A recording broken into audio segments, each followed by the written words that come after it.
the camera cuts to absolute carnage. Cody Rhodes is lying motionless on the cold steel steps of his own tour bus, blood streaming down his face, his body twisted at an unnatural angle. Drew McIntyre stands over him like a demon unleashed from hell itself, steel chair raised above his head, eyes wild with the kind of rage that makes your blood run cold. This isn't wrestling anymore.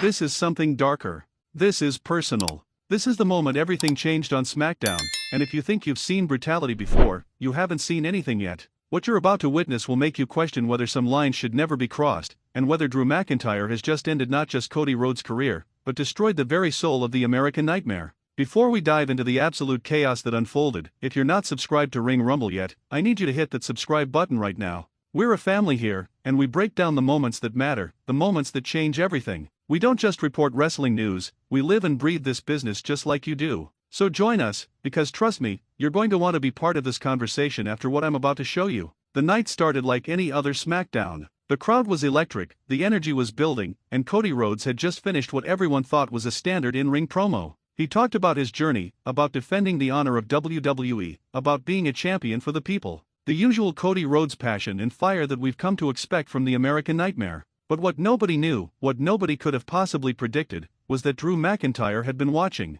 waiting, planning something so vicious, so calculated, so absolutely brutal that it would leave the entire WWE universe in shock. As Cody made his way through the backstage area, signing autographs, shaking hands with crew members, being the babyface champion that he is, Drew McIntyre was lurking in the shadows. And this wasn't the Drew McIntyre we've seen trying to climb back to championship glory. This wasn't the warrior who wanted to prove himself. This was something completely different. This was a man who had snapped. A man who had been pushed too far. A man who decided that if he couldn't have what Cody had, then Cody wouldn't have anything at all. The footage shows Cody approaching his luxury tour bus in the parking lot. It's one of those massive vehicles that WWE superstars travel in, a symbol of his success, his status as a top guy in the company. He's on his phone, probably talking to his wife Brandy, maybe discussing plans for the weekend, completely unaware that his world is about to be shattered in the most violent way imaginable. And then it happens. Drew McIntyre emerges from behind the bus like a predator who's been stalking his prey for hours.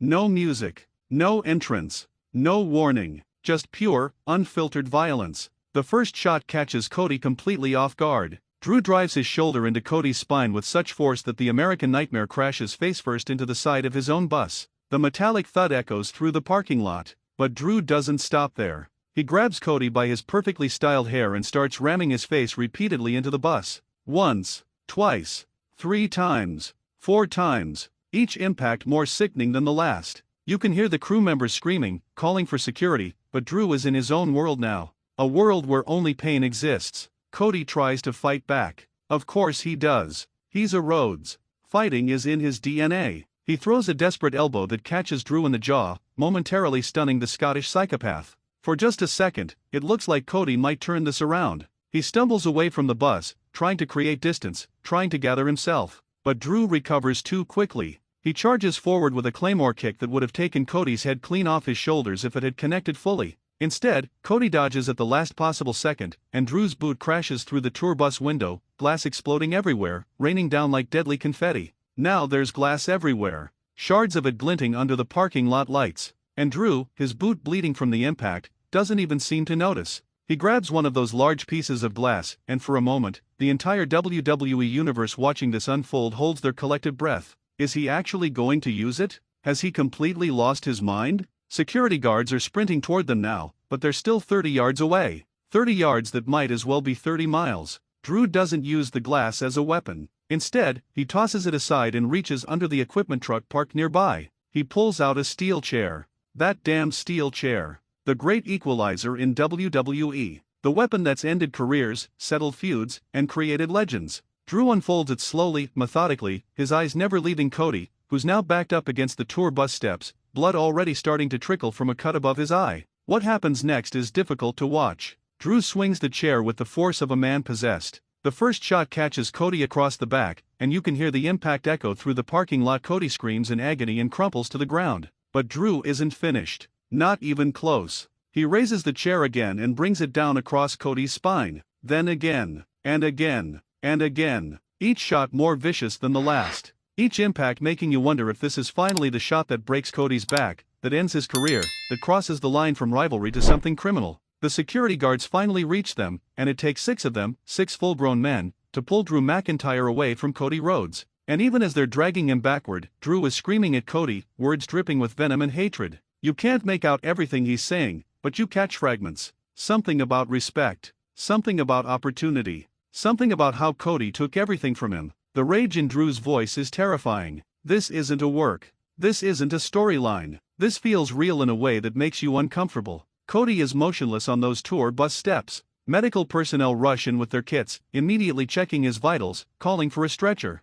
There's blood pooling beneath his head now, mixing with the shattered glass. His wife Brandy comes running from inside the arena, her face twisted in horror and anguish. She drops to her knees beside her husband, and the cameras catch the moment she breaks down, sobbing, begging Cody to open his eyes. This is the image that will haunt WWE fans for weeks. Not Drew standing tall with the chair. Not Cody's broken body. But Brandy Rhodes, tears streaming down her face, holding her husband's hand while paramedics work frantically around them. Drew is being handcuffed now. Actual handcuffs, not KFB security, but real police officers who were stationed at the arena. They're reading him something, probably his rights, but Drew doesn't care. He's still staring at Cody with those wild eyes, a slight smile playing at the corners of his mouth. It's the smile of a man who got exactly what he wanted. The smile of someone who knows he's just changed the entire landscape of WWE. The paramedics finally get Cody onto a stretcher. His eyes flutter open briefly, and he tries to say something to Brandy, but no sound comes out. They're loading him into an ambulance now, lights already flashing,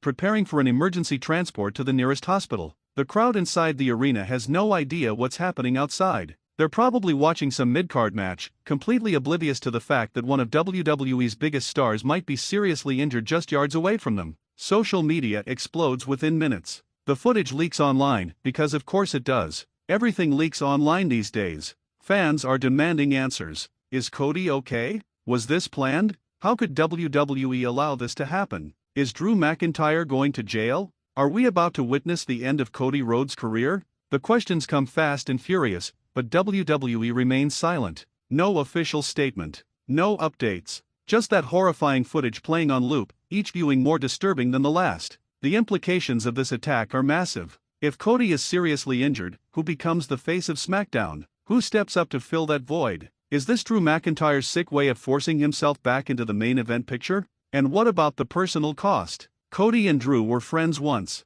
They traveled together. They trained together. They had mutual respect. Where did it all go so wrong? When did professional jealousy turn into something so dark and twisted that it manifested in a parking lot massacre? As the ambulance pulls away, sirens wailing into the night, Michael Cole's voice comes over the speakers inside the arena. He's informing the live crowd of what just happened outside. You can hear the collective gasp. Then silence. Then chaos. Fans are pulling out their phones, trying to find the footage, trying to understand what they just heard. Some are crying. Some are angry. Some are already chanting for Drew's head on a spike. But here's what makes this even more intense. Reports are now emerging that this wasn't the first time Drew tried to get to Cody. Sources backstage are saying that Drew has been making threats for weeks, that he's been increasingly unstable, that he's been telling anyone who would listen that Cody stole his spot, his momentum, his destiny. WWE officials reportedly tried to keep them separated, even putting them on different schedules when possible. But Drew is a smart man. He knew Cody's routine. He knew when Cody would be alone. He knew when to strike. Think about the psychology of this for a moment. Drew McIntyre spent years trying to make it in WWE. He got released. He rebuilt himself on the independent scene. He came back bigger, stronger, more focused than ever. He became WWE champion. He had his moment. But then injuries happened. Momentum shifted. Opportunities went to other people. And watching Cody Rhodes, who left WWE and came back to a hero's welcome, who got pushed straight to the main event, who got everything Drew felt he deserved, that had to eat away at Drew's soul day after day. This attack wasn't spontaneous. This was the culmination of months of festering resentment, jealousy, and rage. Drew didn't just want to hurt Cody. He wanted to destroy everything Cody represents. The American dream. The comeback story. The beloved babyface who can do no wrong. Drew wanted to shatter that image, literally and figuratively, and he might have succeeded. Now we're left with more questions than answers. Will Cody Rhodes ever be the same? Can he come back from this physically and mentally? Will Drew McIntyre face criminal charges, or will WWE handle this internally? Is this going to lead to the most personal, most brutal feud in modern WWE history? And most importantly, what happens when Cody inevitably returns and seeks his revenge? because you know he will. Rhodes' men don't stay down, they get back up. They fight back. And when Cody returns, Drew McIntyre better pray that security can hold Cody back, because what Drew did to Cody will pale in comparison to what Cody will want to do to him. If you made it this far, drop a comment below telling me what you think is going to happen next. Will Cody return stronger than ever, or has Drew ended his career? Smash that like button if this video got your blood pumping. Share this with every wrestling fan you know because they need to see this. And if you haven't already, subscribe to Ring Rumble because we're going to be covering every single development in this story as it unfolds. This is just the beginning. The war between Drew McIntyre and Cody Rhodes has officially started, and something tells me we're going to look back on this moment as the night everything changed. Stay tuned, because Ring Rumble will be here every step of the way.